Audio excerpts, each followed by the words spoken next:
Welcome, everybody, to the Free Speech Forward podcast. I'm Joia. I'm here with my co-founder and co-host, Chris, and we are delighted to have James Petts, one of the leaders of ILV today. This is a brand new show. We Hey, are... James. Hello, everybody. This is a brand new show. It's actually our first recording that's not just Chris and I introducing the co-founders and co-hosts of the show here. So we're really delighted to bring on James. And for those of you who don't yet know, Free Speech Forward podcast, here we are compiling essentially the behind the scenes perspectives and stories, and also gathering tools about communication to help other people who are activists or even just curious about free speech to know more about what free speech is all about by hearing it from those who do represent the movement and the position. So I'll turn it over to Chris. Great. Thanks, Joia. And great to have you here with us, James. Thanks for agreeing to help us kick off the podcast. What's that? Thank you very much for inviting me. Oh, yeah. And it's great to see you again. And as Joia mentioned, James is an advisor to the Institute for Liberal Values, who is our co-sponsor of Free Speech Forward. So it's great to have him as representative of the two organizations that are bringing you this new podcast. And before we dive into our questions to learn more about James's activist background and thinking on that, I just thought I'd introduce him for all of you out there listening. James is a barrister, which is the equivalent of a trial attorney for most of you Americans. If you're not familiar with that term, I know I wasn't initially. And he's based in London, England. He was called to the bar in 2002 and has been practicing since 2005. In his professional life, he focuses on commercial and chancery or property cases, especially those involving an element of fraud or dishonesty. In his personal life, he enjoys baking, photography, computer programming, and model railways. James has a passion for reason and reason-based ethics and a strong dislike of abuses of power in any context, which is what brings him to the movement for liberal values and certainly defending free speech. So it's really a pleasure to have you today, James. Thank you very much, Chris.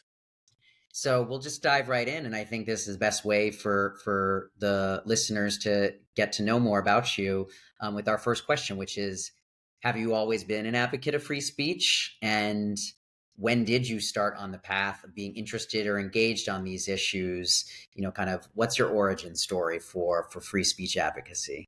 I think there probably was a time shortly after I was born when this wasn't really the first priority, but I think there hasn't ever been a time as an adult when I didn't think free speech important.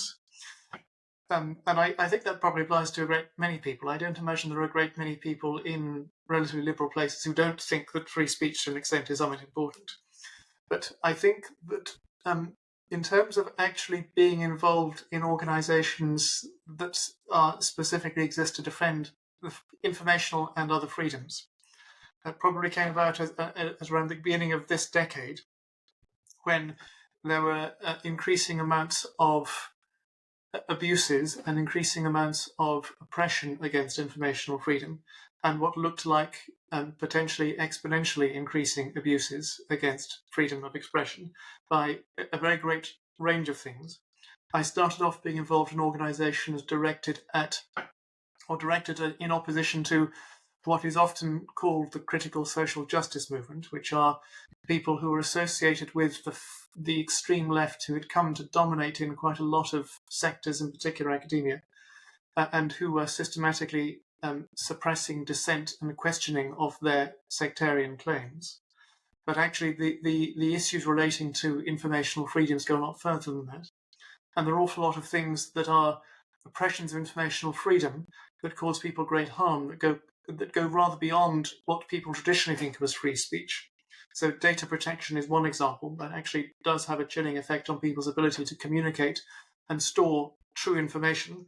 And that is quite serious repression of people's basic freedoms. That tends to undermine the rule of law because it stops people from gathering information about when people break the law, for example. And it can actually be very serious. Intellectual property is another example. Just to give one example, the way in which trademark restrictions have expanded in the last 30 years or so means that people are oppressed from communicating the fact that their product does the same thing as another product that has a brand name by mentioning that brand name. That is also a form of information oppression that is intended to harm people by suppressing legitimate commercial competition, and that does in fact harm people. So there's a huge range of different kinds of things that amount to illegitimate oppressions and coercions against people's right to communicate true information. And I think that the critical social justice stuff is the way that I got involved in this, but actually it's not the only part of it. I'm concerned about any kind of repression of informational freedom. Thank you for sharing. And it's interesting because you're already getting into the question that I wanted to ask, our next question, but it provides a nice segue, I believe. So, for people who don't already see the value of free speech, why would you say free speech matters? You could answer both in terms of how it matters for you personally, and I can see from your previous answer why it matters to society as well. Yes. Well, the basic point is whoever the absence of free speech entails coercion, and entails informational coercion, so coercion as to what people are allowed to communicate and to know.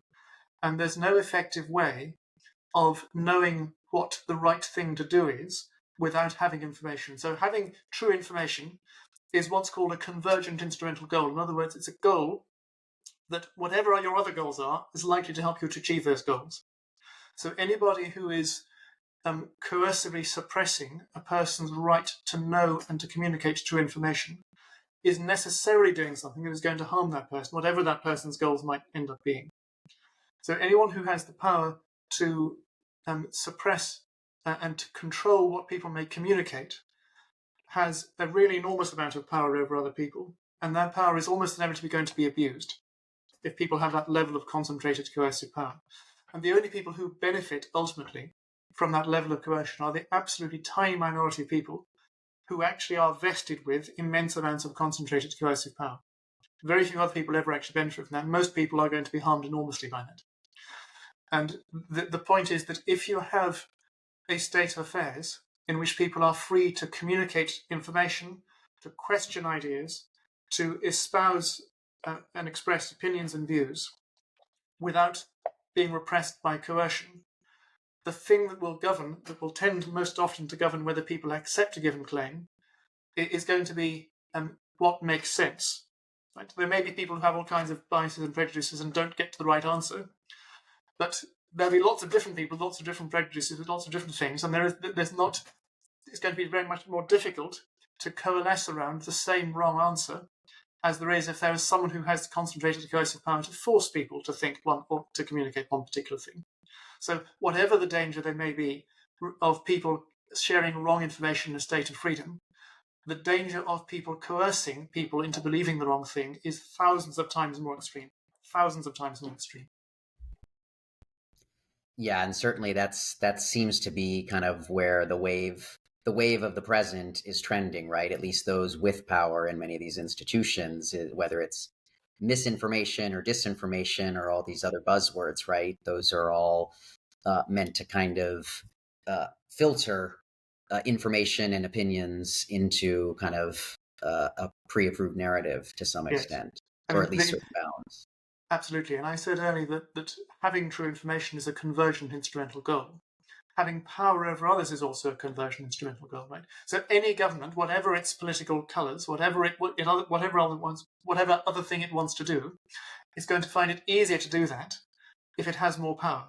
So it's always going to be something that governments and people who have power try to do to increase their own power. And that's always going to be dangerous, and that's always going to be against the interests of other people. And a convergent way of increasing one's own power is to suppress what other people may communicate. So suppressing dissent is always something that government is going to try to find an excuse to do. And if it can get away with doing it, it will, no matter how democratically it was elected, no matter what the principles of the people underlying are, no matter what their political colours are. So there's always an incentive for people with concentrated coercive power to try to suppress dissent, no matter who they are. And it's always necessary for everybody else to make sure they never, ever get the power to do so, or get the power to do so, however many numbers of times you remove that.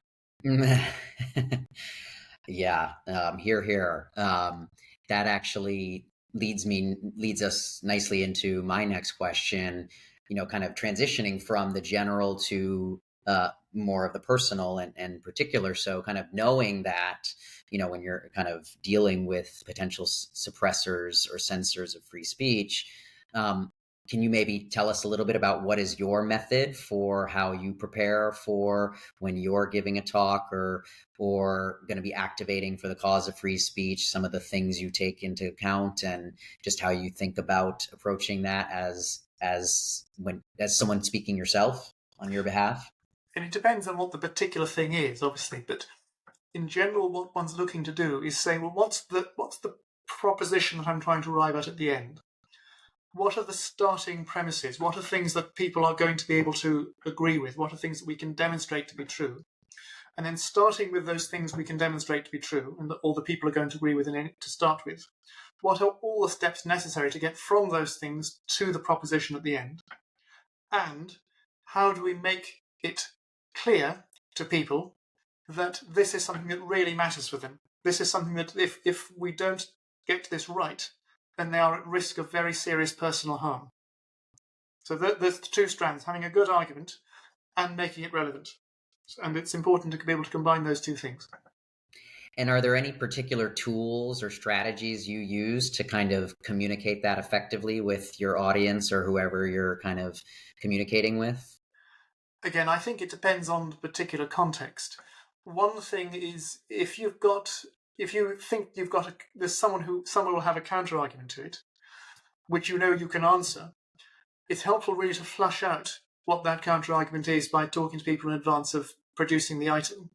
Mm-hmm. And just to keep going with responses to the arguments and responses until you get to the point that the person on the other side isn't able to respond effectively with a good argument, responds with something incoherent, responds with personal abuse, responds with evasion. The last argument you made before that point is your best point. Lead with that argument.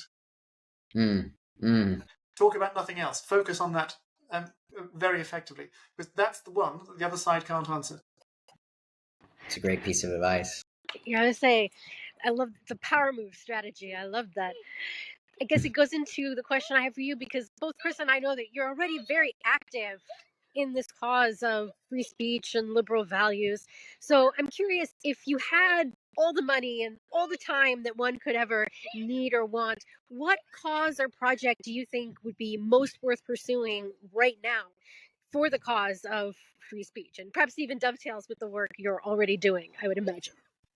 I think it does, yes. What I'd very much like to do, and what I've been trying to do and we haven't had the resources to do yet, is produce content that educates people about liberal concepts, about why these things are important, about why the claims that people who wish to suppress freedom make are not coherent, and that are not in the interest of the people to whom those claims are made to accept, and that people who seek to achieve things by giving other people a lot of concentrated coercive power are putting themselves in grave danger by doing so, and are not advancing their own goals. They're only advancing the goals of the very tiny minority of people who have a lot of concentrated coercive power.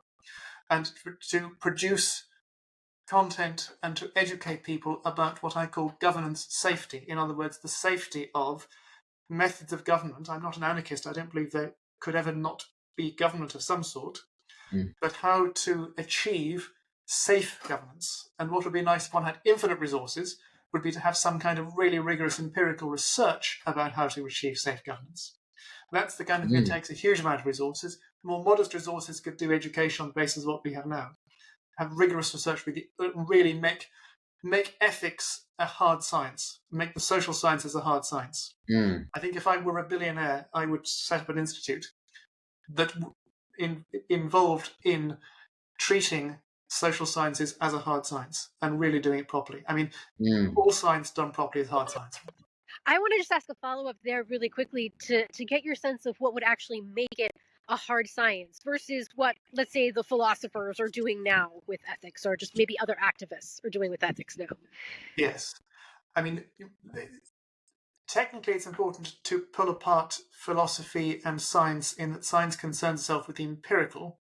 So you can do philosophy on something that's not empirical, on pure logic, and you don't need evidence which relates itself to the empirical to do that. So one has to be a little bit careful with that. But the social sciences do involve the empirical because things about society are contingent. They're not just pure logic. And there are actual facts about the world you need to understand. But to make it rigorous, you'd apply for thinking about what a true proposition is, what something is true or false as a matter of fact is.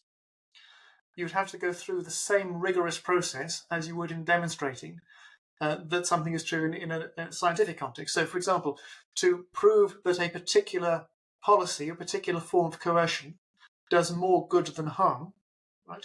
You would have to be able to demonstrate that with the same level of rigor as you would demonstrate that a medicine does more good than harm. That's the kind of thing that I'm thinking about. I see. And there was a time when medicine was equally lacking in rigor as the social sciences are now. If you go back a few hundred years, people were espousing humoral theory, and people wouldn't have thought, the human body's far too complex to do all the science on it. You couldn't possibly do that. We just have to go on what our instincts say, right? That's what people are saying about ethics now. If you were actually to make ethics a hard science and do the same thing to ethics as was done to medicine in the last 200 or so years, you'd have the same level of improvement in human society as the improvement of medicine has had in the last 200 years. Well, certainly as a pro-humanist and one concerned with ethics and philosophy ourselves, I don't think we would disagree with you that is the field that is definitely lagging in terms of human advancement, and a big part of why we're all doing what we do as activists to advance these ideas. Yes, and it's the idea that it is socially acceptable to say that ethics should not be dealt with rigorously, that one can reach true propositions about social sciences and about ethics without going through that rigorous process. And, moreover, to say that it's all right to dismiss rigor about ethical claims, and that it's all right to say that people who ask these questions shouldn't be doing so. That these things are socially acceptable is a problem, and that needs to be solved. This is why I love this question, because, I think as liberal activists, like I said, this is what we're all trying to figure out, is how to convey and expand these values. So I love getting new ideas like this of how we might advance them. We only, I think, have time for one more question, which rounds out our questions. But turning to kind of our audience a little bit and kind of additional takeaways for them. Any advice you would give for other aspiring free speech activists, or even just the average citizen looking to find their voice, stand up and speak out against an issue of censorship or intimidation that they may be facing in their own lives? Yes, I mean, it'll depend very much on the context, but in general terms, the best thing to do is to find who are the people who are doing the coercing. What's their motive? Who do they need to rely on in order to carry on having that power? And then what are the risks to those people, of the people who have the power, abusing that power? And how can you communicate those risks most effectively and really ram home to the people on whom the coercive abusers rely for their power, that the people who support them are going to be harmed by those abusers in the long term. It's not in the interest of the people who support them to continue to do so. How can you actually package that up into a really succinct, really effective way of saying you are in serious personal danger if you carry on supporting these people? Maybe not tomorrow, maybe not the day after tomorrow, but eventually this will catch up with you and you may be harmed beyond any amount you can imagine right now. And this is a dangerous game you're playing by supporting these people. You cannot win this game. Find a way of saying that in a way that you can demonstrate it has a real chance of being true, demonstrate real peril, real risk on a real empirical basis. You can draw parallels with history and actually show that by supporting abusers, the person in question is putting themselves in serious danger in the long term. Wonderful advice. Thank you for that. Yeah, thank you, James. Yeah. And unfortunately, we are all out of time, but we will encourage everyone to, well, first and foremost, to go check out ILV's work, the work you're doing for the organization. And I know there's just so many other activities that are going on, so everyone can find that at ilvalues.org. Is the Institute of at the Institute of Liberal Values. .org, yeah. And then you can check out the work that we're doing here with 1776 Forward at 1776forward.com as well. So thank you, James. Thank you, Chris. I think we've wrapped up a really successful, very first inaugural episode beyond just the hosts. And we look forward to seeing everyone again soon as we interview more people. Thank you again for having me. Have a lovely afternoon. Yeah, Thank you too, James. Thanks for Enjoy joining your us. evening. Likewise. Yes. Cheerio. Take care.